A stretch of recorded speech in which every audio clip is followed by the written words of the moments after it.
I have a dream that one day this nation will rise up and live out the true meaning of its creed. We hold these truths to be self-evident that all men are created equal. As a result of the kind of constitution that we have, it was wrong, just out of pure logic, black people to be discriminated against solely on the basis of color. The 1964 and 65 Civil Rights Act was clearly something that needed to be done in order to hold up the whole notion of justice in our country. One day live in a nation where they will not be judged by the color of their skin, but by the content of their character. I have a dream today.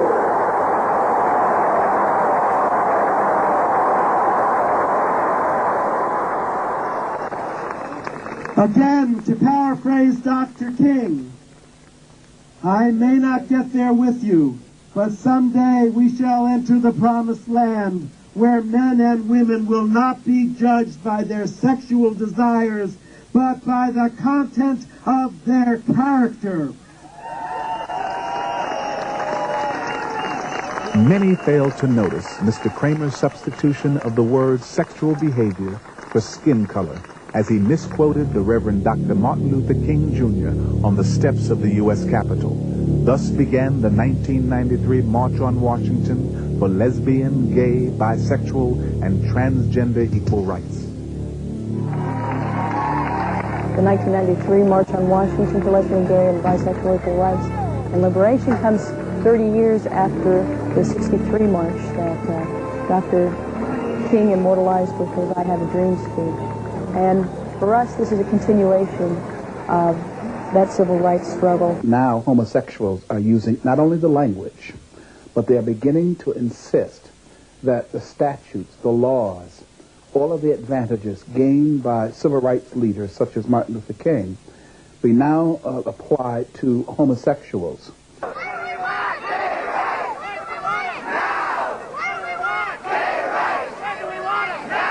We are an emerging, sort of the emerging, latest great civil rights movement of the 90s.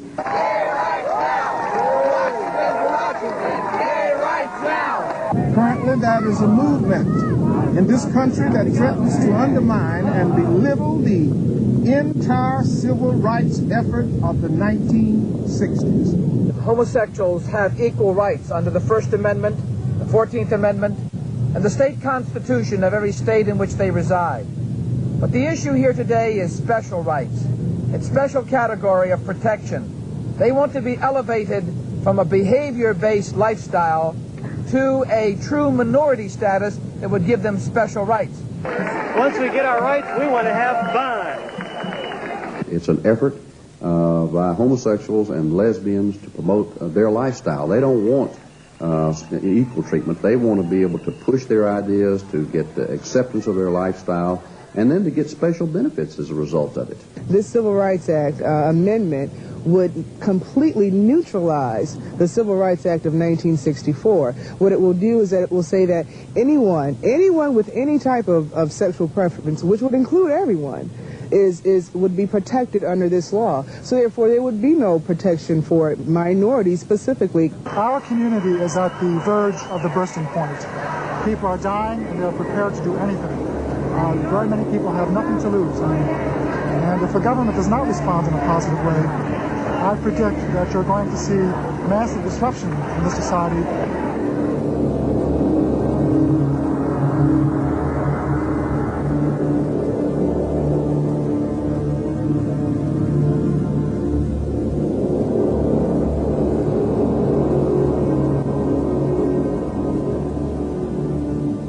According to the U.S. Supreme Court, any person seeking protected minority class status must satisfy 3 elements: immutable characteristics like race and gender, financial discrimination, and political weakness. The group must be clearly identified by unchangeable physical characteristics such as skin color or gender that defines them as an insular and discrete group.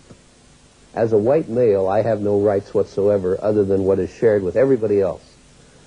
We have granted certain rights to take care of past discrimination, invidious discrimination based on such things as race or on gender. But it seems to me that, again, these are benign characteristics having nothing to do with behavior. Minorities have come in and said, we resent the homosexual community comparing the skin color to that kind of lifestyle. The skin color is not something we could control, but homosexuality is a preference. It is something that can be dealt with, can be controlled. Homosexuality is a lifestyle, and the Hispanic community is an ethnic group. The Hispanic community does not want to be compared with homosexuals. Government has no business putting a stamp of approval on a behavior-based group, let alone elevated to full minority status. The high-handed attempt on the part of gay and lesbian movements to hijack the 1964 Civil Rights Act in order to try to give national credence to their moral lifestyle is an offense to black America. There are few people willing to stand up and rebut this whole notion that there is any kind of comparison to the sexuality of homosexuals and the skin tone of black people. It is a horrendous lie. Black people are not born choosing to be black. But homosexuals, on the other hand, despite what all of them seem to want to indicate to us, choose their homosexual lifestyles. The group must have suffered a history of discrimination resulting in the lack of ability to earn an average mean income, obtain an adequate education, or enjoy cultural opportunities. Compare these results of a nationwide survey reported in the Wall Street Journal between homosexuals and African Americans regarding average household incomes, percentage of college graduates, percentage of those holding professional managerial positions, percentage of those who have taken overseas vacations. Have either African Americans or homosexuals ever been denied the right to vote? Ever faced legal segregation? Ever denied access by law to public drinking fountains and restrooms? Ever denied by law access to businesses and restaurants? Their high income, their education, their current status in society compared to the mean or the median income in minority families today, it's just, there's no comparison. So for them to want protection under this law and to try to further beat down the minorities and further lessen their chances of equal protection and equal chances at jobs, I just think is ludicrous. If you look across America, homosexuals are not in conclaves as homeless people under bridges and in food lines waiting for things. These are high-income people who want to push their agenda. I think that it really flaunts and makes a mockery of other legitimate civil rights that people have worked for years. And to give this kind of recognition is going to undermine all kinds of laws that are already on the books, and it's going to hurt a lot of people that deserve these protections. The group must demonstrate that they are politically powerless. In the 1992 elections, the homosexual community claimed to have donated $3.4 million to Clinton's campaign and supplied many other campaigns with volunteers and contributions, making them one of the most financially powerful political forces today. Their political power was further evidenced by the appointment of militant lesbian activist Roberta Achtenberg as the nation's top fair housing official. The homosexual lobbyists, the homosexual groups in this country are well-funded, well-connected to powerful politicians. Well, we're a powerful voting force now. I think that we have a pretty solid role in the Democratic Party. We have friends in Congress. We have more support on Congress than non-supporters. There are many people that come out repeatedly. In the D.C. city government, all of the city council members have come out repeatedly in favor of gay rights. Homosexuality is defined as a behavior by the act of sex with members of the same sex. It does not qualify for minority status classification because behavior or conduct is irrelevant. As recently as 1986, the U.S. Supreme Court Chief Justice Burger ruled in Bowers versus Hartwick that, in constitutional terms, there is no such thing as a fundamental right to commit homosexual sodomy. Elevated civil rights status should not be granted to homosexuals any more than it's granted to any other group in our society where there has been no real reason for granting that status, and particularly in an area where a large percentage of the population regards such conduct to be immoral. No one should have special rights or privileges or minority status because of their sexual behavior. We don't have it for people who are polygamous. We don't have it for people who have affairs on their wives or husbands. The idea that the Founding Fathers, or that our Constitution, somehow enshrines within it civil rights or special human rights for interest groups or for behavior groups, homosexuals, whatever kind of behavior group you want to come up with. That's totally false, totally contrary to the understanding of the Fathers.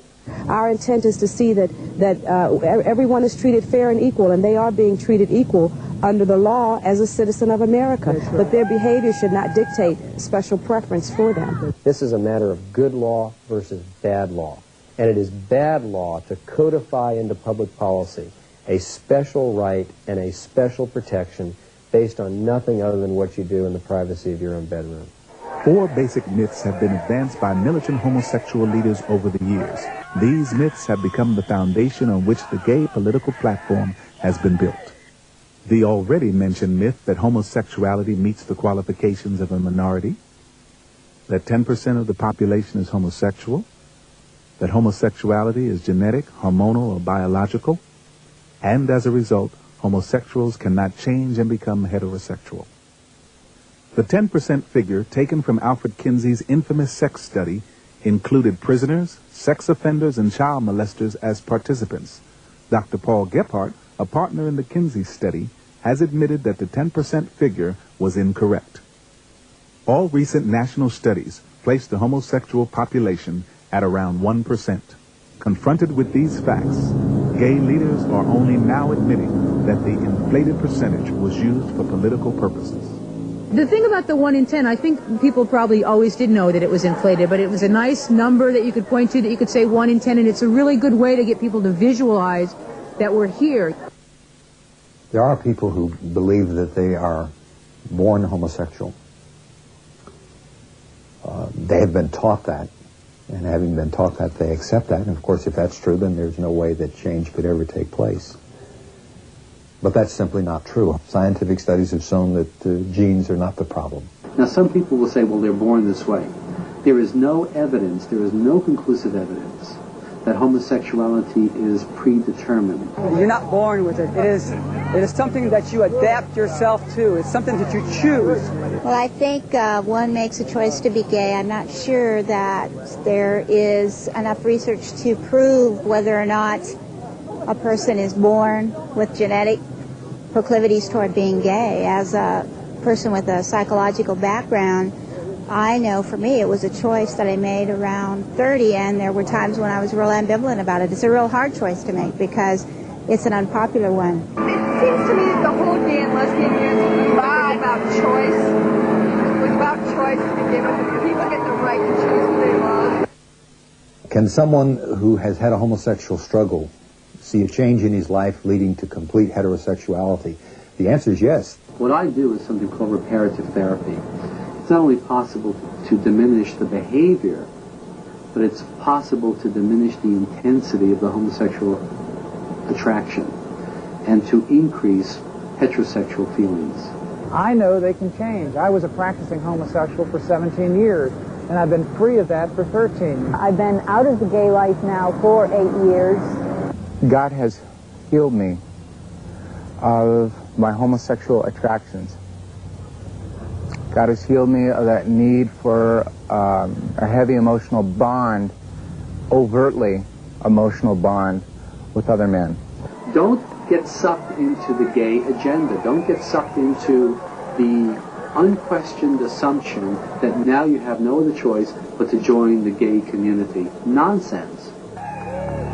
300,000 attended the extravagant March on Washington. Organizers resorted to full-page advertisements in gay publications to lure as many sympathizers as possible to the nation's capital. Hundreds of thousands of gays, lesbians, bisexuals, sadomasochists, and transgenders were attracted by the promise of a wild 3-day sexually indulgent celebration.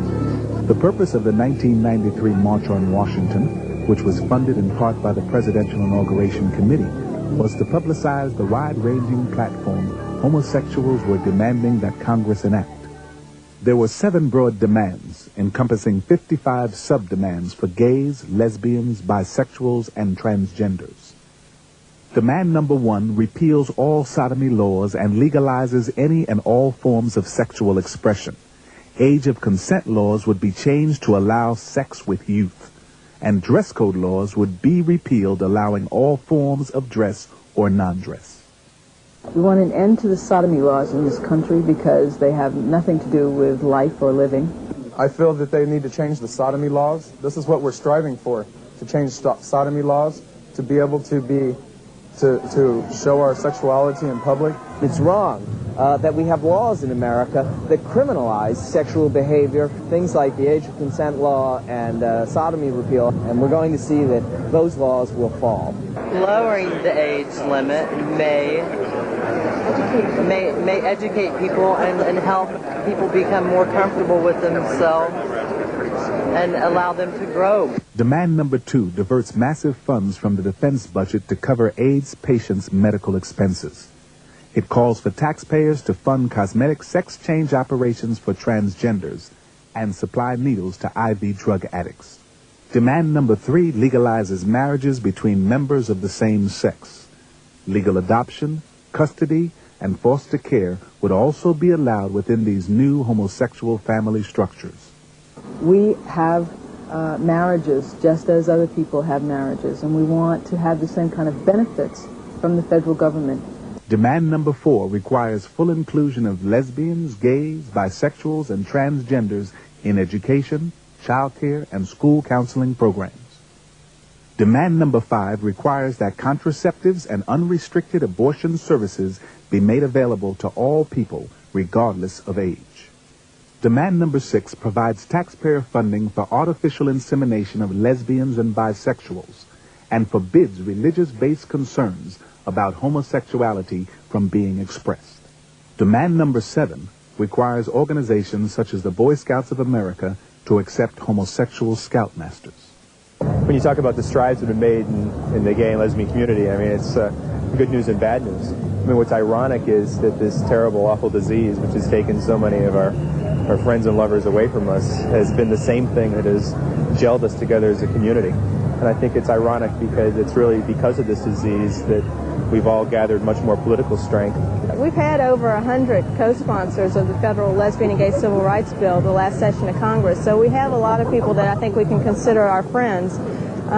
Kennedy is one of the main forefront people as far as pushing that bill through. We have certainly increased the number of our friends in Congress. We've got more energy, more resources, more people with a much higher level of optimism. We've got to keep moving people into office on every level. We cannot step back for a minute. We've got to keep our constituents not for a minute believing that now is the time to lay back. Now is not the time to lay back. We got to move our agenda while we've got a window of opportunity. We've had some big legislative successes over the last few years, including the passage of the Hate Crime Statistics Act and the Americans with Disabilities Act. And we believe it's time to pass a federal lesbian and gay civil rights bill. We all know we're going to see an executive order, see a civil rights bill in the very near future. We're here to demonstrate that the queer community in the United States is united, and we're going to do everything that we can in order to make sure that we get the legislative power that we deserve. The government does not respond. We are going to make the government respond. They keep with us, then maybe we're going to have to start throwing bombs to make them stop. We're young, we're queer, we're going to rule the world. We're young, we're queer, we're going to rule the world. These guys are on the move. They're not only staying with the military and the Supreme Court and the House and the Senate, but they're coming into the states, and they're trying to put in laws at the city level, at the community level, at the county level, at the state level. And make no mistake about it, we will not stop until we have achieved our freedom, our justice, and our pursuit of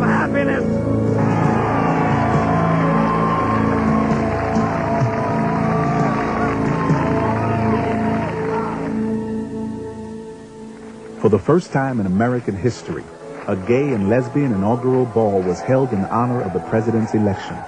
Throughout the program, Bill Clinton, via videotape, thanked the gay community for its support and financial contribution. In return, the gay community cheered Bill Clinton as the president they put into office. I just want to thank the gay and lesbian community for your courage and your commitment. I have a vision, and you're a part of it. The election of Bill Clinton was the single most significant event in the struggle for lesbian and gay civil rights. We believe in the new administration, and we want to support it. We cannot stay home and let this go on without us. It's our government now. Our government now. What you see behind you is a plan for Mr. Clinton, because all of what you see here, Bill Clinton, through his executive offices, appointments, and administrative departments, can do himself without Congress. Although, of course, Congress has got to come up behind and also push. We have a whole other agenda for the 103rd Legislative Congress. Clinton is a friend of ours, and he's going to take care of all gay and lesbians' rights, and he's going to shake up the country.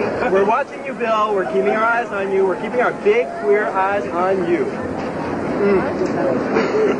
And Al. And Al, too. We like Al. Oh, he's cute. Many of those involved in churches, schools, and businesses are concerned about the ramifications should homosexuals be granted minority status. Well, if Congress should have the misfortune to include homosexuals within the 1964 Civil Rights Act as a specially protected class, I think it would have a very disastrous effect on our society. It would mean that people, against their own religious principles, would perhaps have to hire such people. You're going to see government using the force of law to say to you in your business, you're going to have to hire this person because he is a homosexual. If you have, in some small town in Mississippi, a person that comes in as homosexual and says, I want a job, and for whatever reason you don't hire that person, you run the risk of being sued and put out of business. It is a mistake for lots of reasons, including the additional burden on small business men and women. Special privileges for homosexuals would allow one more reason to file a lawsuit, one more way that a small business could find itself blackmailed politically or economically. The lengths to which they will go and the legal problems this would cause if we dare to put it into the Civil Rights Act are unimaginable at this point. Gay activists have wasted no time in pushing their agenda into schools across America. Under the guise of AIDS education and multiculturalism, homosexuals are promoting their lifestyle to children beginning in preschool and kindergarten. Books such as Heather Has Two Mommies and Daddy's Roommate are currently being used in many private and public schools and libraries without the knowledge of parents. In addition, the playbook for kids about sex is being made available to elementary school children and gives specific instructions on various methods of masturbation. Michael Swift writes in Gay Community News, "We shall sodomize your sons, emblems of your feeble masculinity. We shall seduce them in your schools, in your dormitories, in your gymnasiums, in your locker rooms, in your sports arenas, in your seminaries, in your youth groups." Project 10, named after the myth that 1 person in 10 is homosexual, was spawned in 1984 in Los Angeles, California. Its goal, according to its lesbian founder, school teacher Virginia Uribe, was to persuade school children, beginning in kindergarten, to accept homosexual behavior as normal and desirable. For her efforts, Uribe was given the Award for Creative Leadership in Human Rights by the National Education Association. The state courts must be used to force the school districts to disseminate accurate information about homosexuality. And they need to hear this. Kids need to hear this. They need to hear the latest scientific information on the subject of homosexuality. And that's something that all kids need to hear, not just gay and lesbian kids. Starting from kindergarten, again, and working its way all the way through high school. This idea of talking about it one time in high school, well, we know that doesn't work. We need to start tackling this at the very early ages. We're an organization of gay and lesbian teachers working against homophobia in schools. One of the things that sex education does in the public schools is to tell the kids that there is no difference between homosexual lifestyle and heterosexual lifestyle. The aim of that is basically to break down any type of what they would call prejudice against the homosexual lifestyle.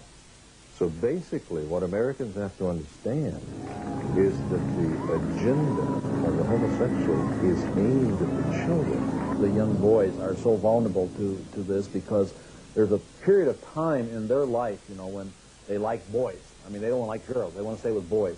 And if you bring in the homosexual agenda into that educational type of system, the homosexuals are going to just say, well, of course you don't like girls. Well, you're one of us. And it is a serious, serious matter. I mean, people don't realize that we're going to lose thousands and thousands and thousands of good heterosexuals to the homosexual revolution. As a school board member, I'm extremely concerned that the homosexual activists across the United States are trying to use public schools and tax dollars to promote their agenda. What they are asking school boards across America to do is bypass the parents. I think the problem that I have with special rights legislation based on sexual preference is it takes the authority and the instruction of parents and undermines it systematically. I think that it shouldn't be the role of government to teach a child something else in school that is radically different than what they're learning at home. I'm very much behind the parents who do not think this is an appropriate kind of teaching for their children. This is not the kind of lesson we want to teach children in schools, particularly, I say this as former Secretary of Education, when our children are last in the industrialized world in math and science. The last thing we should be doing is fooling around with this kind of thing. They should be learning the basic skills. But on that part of the school's function where it's to teach values, it must teach the values that parents want to be taught, not somebody's idea of what children should learn in order to be enlightened. We project the voice of freedom forward beyond ourselves to the youth of today and to the generations of tomorrow. We're here. We're gay. We're in the PTA. We're here. We're gay. We're in the PTA. This is war. As far as I'm concerned, there's no room for conscientious objectors. We have got to be involved in this war. Americans have to understand that this has been carefully orchestrated, it has been carefully carried out, and we are now in the stages of a lot of their agenda being brought to pass. And if the American people don't educate themselves and speak up against this issue, our children are going to be the losers.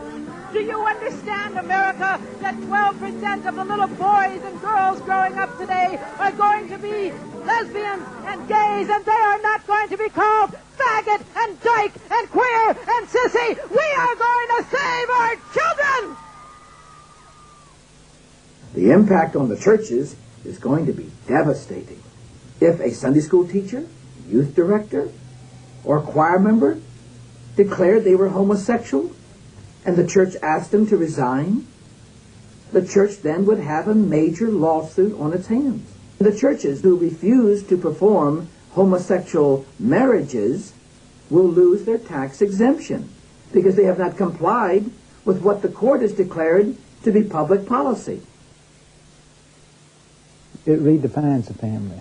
No longer do we have a family consisting of mother and father, children. What you're going to have now is a family consisting of anybody who wants to shack up for a while for whatever reason. I think our definitions of marriages, of relationships, of families really need to be expanded. We need to acknowledge in a legal and social way the reality of the range of different relationships people have in our society. Men having relationships with men, women with women, men with women, triads, group marriages. I mean, I imagine if somebody, if everybody was all okay about it, 3 people would be all right. Love's what makes a family. There were some threesomes married today. Do you think that's right? Well, who's to say what's right and what's not right? I think that's what this whole thing is about.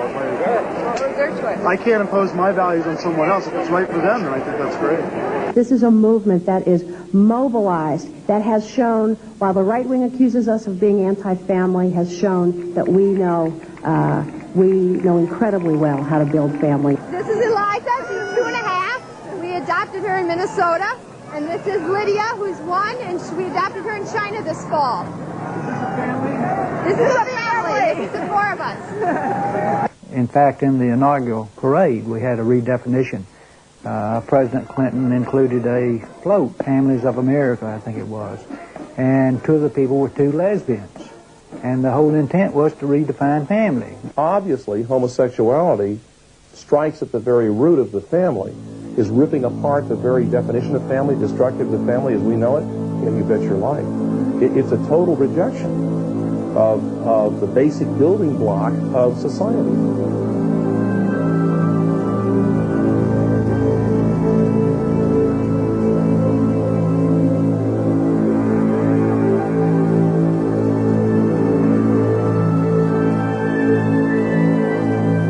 Due to the media's support of the homosexual agenda, the average American has been kept from learning about the dark realities entrenched in the homosexual lifestyle. While not all homosexuals are involved in these excesses, freedom to practice all extremes without restraints are firmly incorporated into the gay political platform. To most people, when they think about homosexuals, as pictured in most of the media, it's 2 guys, 2 young guys, 2 middle-aged guys, who simply have very deep affection for each other. They want to be partners through life, help each other financially, and so on. The national media does not tell us anything about the abhorrent lifestyle of these people. Homosexuality tends to be very compulsive, whether it's at an emotional level or emotional and sexual or just plain sexual level. It's very compulsive, very controlling. So, like I said, it could range anywhere from mutual masturbation all the way up to defecating on one another. The ingestion of feces, that he engages in such things as anal intercourse, that he engages in such things that's known as fisting, in which one partner takes his fist and it's inserted in the anus of the other person. The ingestion of urine, urinating on one another, it's called golden showers. They do rimming, where they lick one another's rectums. These are things that people really don't realize are going on, and it's all part of the behavior disorder that goes along with homosexuality. When I first moved to the city, I was very naive about this, but after a couple of years, after I'd seen these things happen in bathhouses and stuff, it just gave me the creeps. After a while, I knew this was abnormal. 23-year-old men with colostomy bags. Everybody in San Francisco that I knew was getting into this S&M. It was like a spiral funnel. I mean, everybody was gravitating towards this intense sex. We call it playing on the edge. And so a lot of people that doesn't appeal to, but that could be a cutting for scarification. It can be breath control, where you actually, I mean, you have a person's life in your hands. Heavy whipping scenes leave permanent scars. So and that is a very normal, extreme end of SM. We use rope, we use chains, we use whips, just like the people sort of make jokes about, but we use them in ways that bring people closer together rather than move people further apart. I am into heavy play with whips, props. I like electricity. Anything that you can find in a hardware store, we know how to play with real well. These men that have anonymous so-called sex with hundreds and hundreds of different partners, spreading disease from one to the other, traveling across the country, we have not just a moral breakdown, but we've got a very decided health hazard. I've had so many sexual partners that they're without number.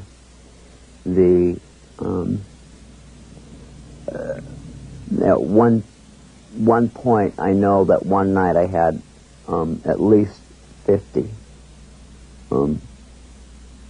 different partners in one night.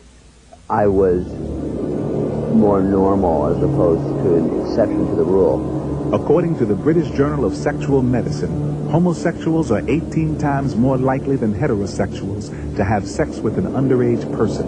In Riverside, California, outraged parents are concerned about the well-being of their children here at this public park where homosexuals openly practice sex acts in broad daylight. The average is between 100 and 150 men a day that walk down this bike path, one at a time, wearing different clothing according to their sexual perversion.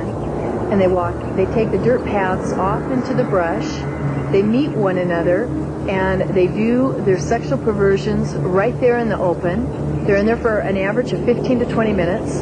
Then they come out one at a time, walk into the park with the children. I've seen them talking with the children. I've seen them approach children. If it was a heterosexual problem, it would be taken care of and it wouldn't be permitted. However, because these are homosexuals, and so many rights and privileges and ordinances, city ordinances, have been provided that protect them, all of the agencies are afraid and fearful to take any action against them. If you give homosexuals special rights in America, first of all, you've opened Pandora's box to every deviant behavior group logically being able to line up and bang on the same door and insist on special rights for themselves. You have totally destroyed, really, a realistic understanding of human rights. Homosexuals today should not be discriminated against in ordinary conduct, and generally are not. They're entitled to the same constitutional rights of free speech. If anything, they have used free speech to the point where their conduct is probably offensive to most people. The church, the state, hormones will decide my fate. The church, the state, hormones will decide my fate. All these groups, the sadomasochists, the pedophiles, the transsexuals, all were back marching in the gay rights parade. The gay agenda is to have sex in any way you please. We will not be able to live within this country as full human beings until we have the right to love whom we love, when we love, and where we love. And I have tremendous fears of the resulting society that will emerge if Americans, black and whites, do not stand up to this one push that's being made in our country today. The notion that we can be indifferent toward homosexuality or heterosexuality, that's just a flip of the coin, is really a very backward notion. No society can survive, obviously, unless it comes full forward in favor of heterosexuality. And no society in its right mind would do anything but that. That doesn't mean one is one bashes homosexuals or is cruel or seeks to wreak vengeance on them. What it does mean is that one is very clear about what the preferred style of life is. Probably the most important thing they can do is to contact their congressmen and their senators and say to their congressmen and senators, if you support the homosexual agenda, I am not only going to vote against you, I'm going to work against you. So until really there is a change in the hearts of the American people, the representatives of the American people, cannot be expected to change. It's totally naive and illogical of us to expect our representatives to force us to get moral. 20 years ago, they stated their goals. And now these goals, 20 years later, have become a reality. We are on the very verge of our civilization and our culture being totally overhauled by the homosexual agenda. You need to be that person who takes the stand, either in your school district, or in your city or county or state, or on the national level, saying enough is enough. I don't know what you want to call it family values, moral values, but values are very important. I think that's what made America great. And this will be one further degradation of our great country. And we cannot allow it to happen. It's important that people in America rise up and express their indignation and make it clear they're not going to tolerate it. Because what is at stake is the future of our boys and girls, but also what is at stake is the future of America.